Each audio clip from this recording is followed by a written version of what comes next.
Morning बच्चों आप भी अपनी नोटबुक ओपन करिए और मेरे साथ इकाई 4 गिनती जो दी गई है वह करिए। तो सबसे पहले आपको गिनती 51 से 100 तक की गिनती पढ़नी होगी। बाद में मैं आपको किस तरह के प्रश्न पूछे जाते हैं वह बताती हूँ।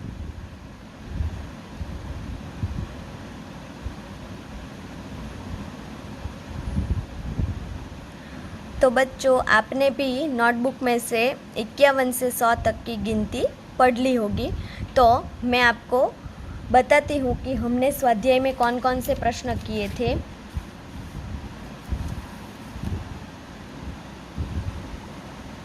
हमने स्वाध्याय में देखा था कि उदाहरण के अनुसार जोड़ मिलाइए। 85,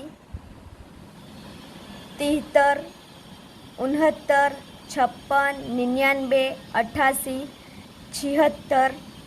फिर प्रश्न 2 में देखा था कि गिनती को शब्द में और शब्द को अंकों में लिखिए। तो यहाँ शब्दों में लिखा गया है तो इसको हमें अंक में लिखना होगा। तो बच्चों इसी तरह के यहाँ प्रश्न आ सकते हैं। तो यहाँ दिया गया होगा कि 79 को अंक में लिखो और नीचे 4 ऑप्शन दिया गया होगा। तो इसमें से आपको ढूंढकर बताना होगा कि 79 कैसे लिखते हैं। 74, 59 और 63 यहाँ अंक में दिया गया है और इसको हमें शब्द में लिखना होगा। 75, 90, 54 और 89। तो बच्चों इसका इस तरह से प्रश्न पूछा जा सकता है कि 60 शब्द में इसे कैसे लिखते हैं। ए ऑप्शन 60, बी 60, सी 70 और डी 27। तो यहाँ सही उत्तर क्या आएगा? तो बी 60। 79 को अंक में लिखे। तो 79 को कैसे अंक में लिखे जा सकते हैं? तो इसमें से हमें ढूंढना है। तो यहाँ सही उत्तर है सी 79।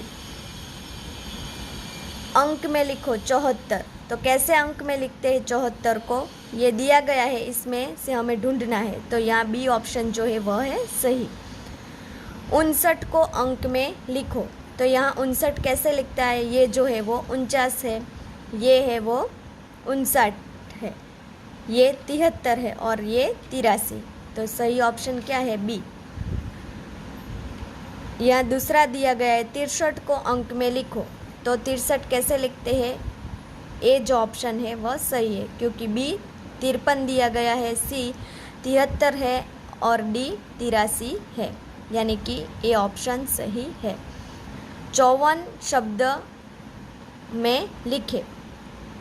तो यहाँ जो दिया गया है 54, ए 54, बी 84, सी 64 और डी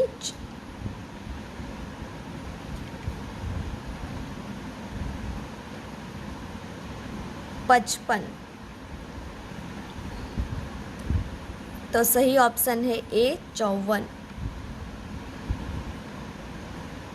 89 को शब्द में लिखे। तो ए 89, बी 89, सी 79 और डी 99। तो कैसे लिखते हैं? बी 89। फिर ऐसे भी प्रश्न पूछे जा सकते हैं 71, 72, 73। तो इसके बाद क्या आएगा? तो 76, 74, 75 या 79। तो इसमें से कौन सा आएगा? 73 के बाद बी 74। 11, 12 खाली जगह की गिनती में इनमें से कौन सा अंक नहीं है? सवाल खास ध्यान से पढ़ना होगा कि कौन सा अंक नहीं है, यह हमें पूछा गया है।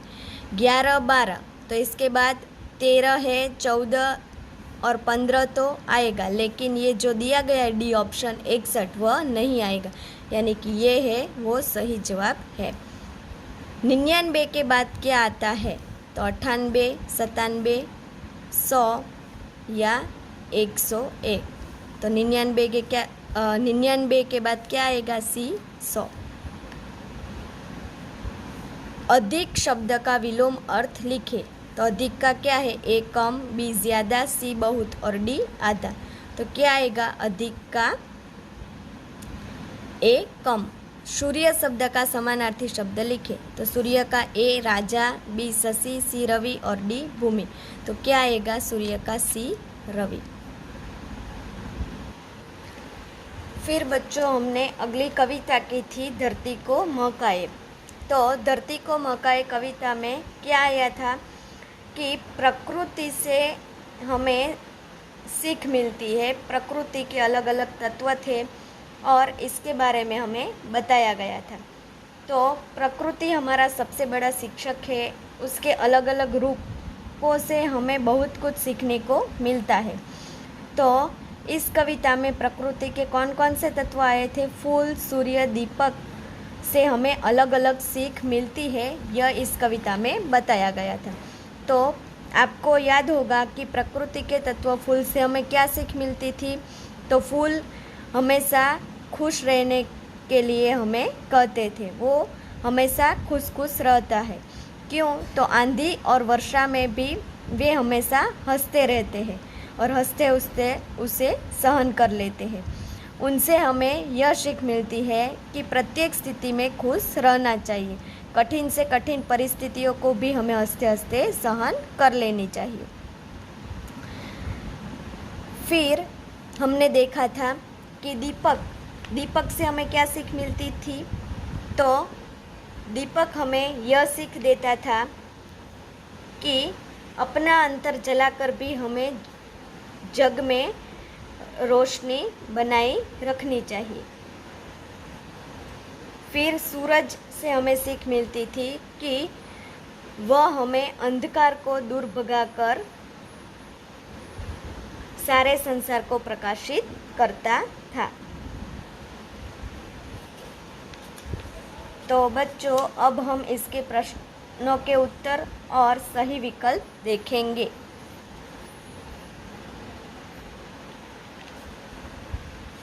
खुश खुश कौन रहते हैं?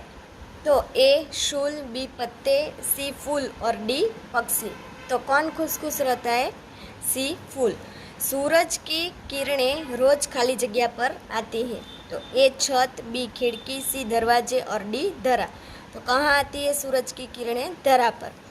दीपक क्या जलाकर दुनिया को रोशनी देता है? तो ए शरीर, बी अंतर, सी घर और डी मन।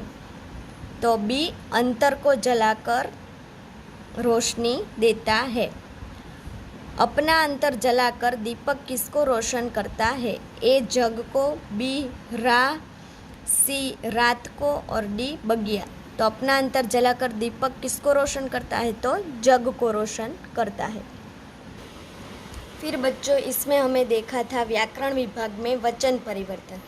तो वचन परिवर्तन में वचन के दो प्रकार थे, एक वचन और बहुवचन। तो एक वचन किसे कहते हैं? शब्द के जिस रूप से एक ही प्राणी या पदार्थ वस्तु का बोध होता है उसे एक वचन कहते हैं।